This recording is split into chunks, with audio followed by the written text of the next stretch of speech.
Now let me tell you something. If you're going to advance in your Christian life, if you're going to make spiritual progress down the sanctification road, you have to choose to forget sometimes the evil that's been done to you. And that's not natural. We have a tendency to rehearse and to remember and to put in our mind and store it in our memory bank every time somebody hurts us. And by the way, we do get hurt in life. We get hurt in the Christian life as well. And a good Christian, and a Christian that is growing, and a Christian that God is going to use has to say, I'm not going to rehearse the bitterness. I'm not going to store it up in my heart. I'm not going to remember all the evil that's been done unto me. I am going to choose to forget. Talk back to me. I'm going to ask you some questions. Would you answer them? Here, I know it's Sunday morning, 11:30, but you can talk. First, had Joseph been wronged by his brothers? Yes. Had Joseph been lied about by Potiphar's wife? Yes. Had Joseph been forgotten by the butler after interpreting his dream? Yes. You see, humanly speaking, there were plenty of reasons, there was plenty of ammunition, there was plenty of fodder for Joseph to become bitter. And that will be true in your life and in my life as well. There will be things that happen in life because we live in a sin-cursed world that will cause us to become frustrated and bitter, and if we're not careful, angry and cynical about life. And God says you must choose to forget the evil that has been done to you. That's why he names his son Manasseh. Have you learned the lesson of forgetting wrong done to you?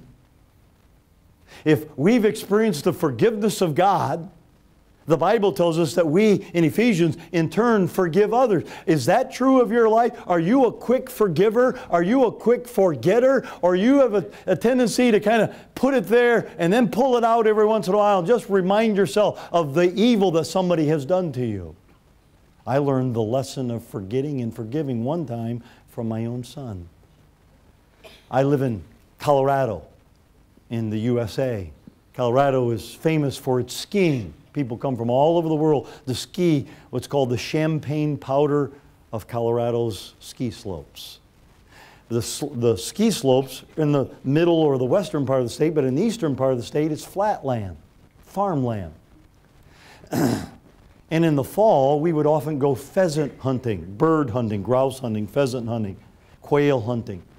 And so some of our staff, I'm a pastor of a church, and I have several staff members that work at the church. In the fall, sometimes we would take a vehicle down and we would go pheasant hunting. And one year we decided to take our sons with us. Our boys were school age, 8, 9, 10, 11. I took my son.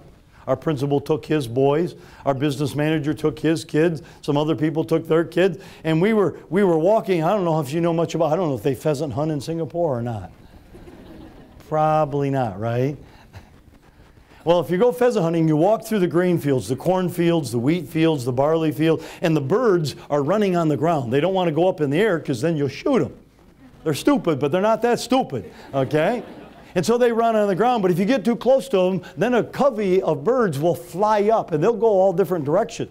So you have a rule in pheasant hunting that you put your gun up and you shoot in an arc out in front of you. You don't shoot sideways because you're walking with other men. If you shoot sideways, you just killed your friend. And you don't shoot behind you. You only shoot in an arc out in front of you.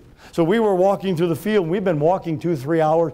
Hardly any birds. We weren't putting up any birds. And then all of a sudden we came into a field that had all kinds of birds. And they came up. And we all put our guns to our shoulders and and I shot several times, and I realized I'd killed several birds, but they just kept flying. And I said, "You're not fooling me. I know you're dead. Just go ahead and keep flying. It doesn't bother me." Well, we shot, and everybody was shooting, and it was noisy, and it was confusing. And all of a sudden, I heard a scream behind me. You know how it is as a parent, you can recognize your own child's cry. And my son was crying, and I thought he was scared. He'd never been pheasant hunting before, and all the shooting and the noise and the birds flying, and I thought he was just scared. And I had been reloading my gun, and I put it back up to my shoulder, and I wanted to get a bird. I wanted to get a really dead bird, the one that would fall to the ground, not just the ones that would fly away dead. So I put my gun back to my shoulder, and I hate to admit this, but I cocked my head and I said, Ben, my son's name was Benjamin. It is Benjamin. I said, Ben, just be quiet and sit down. And I put my gun back to my shoulder, and the Holy Spirit of God convicted me. The Holy Spirit said, you're more interested in birds than your own son's fears? I never pulled the trigger.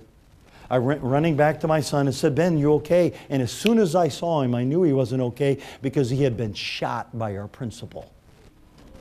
And there was blood coming out of his arm, and he had a coat on, he had a hat on, it was cold.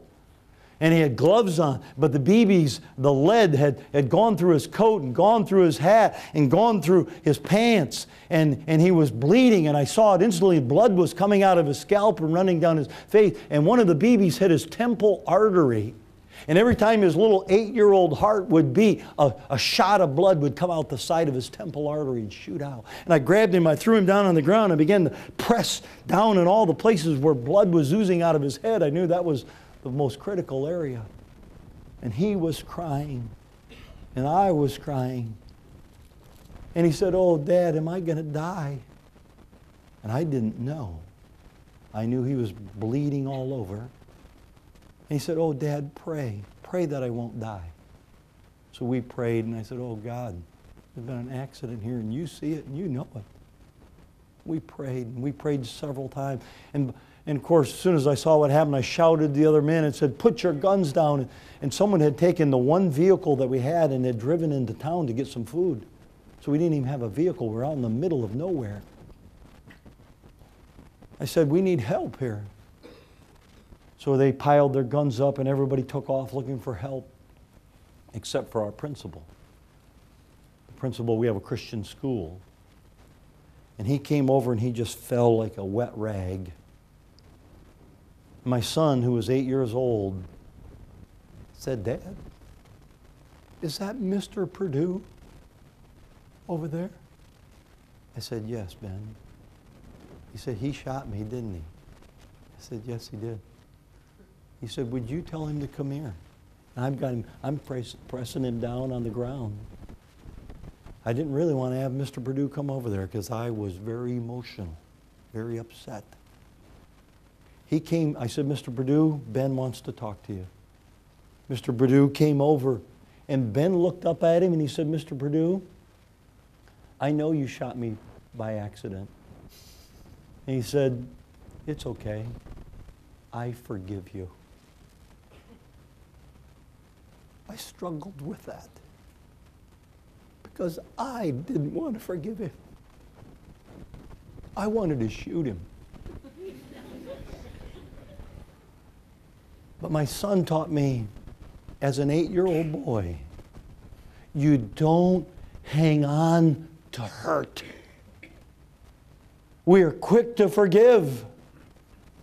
Even when people do it on an accident or people do it on purpose, and I'm saying to everyone in this room, something has happened in your life where you are struggling to forgive the person. It may be a parent, it may be a sibling, it may be a teacher, it may be even a pastor, it may be an employer, it may be somebody that you don't even know their name, but they hurt you and you haven't let go of it.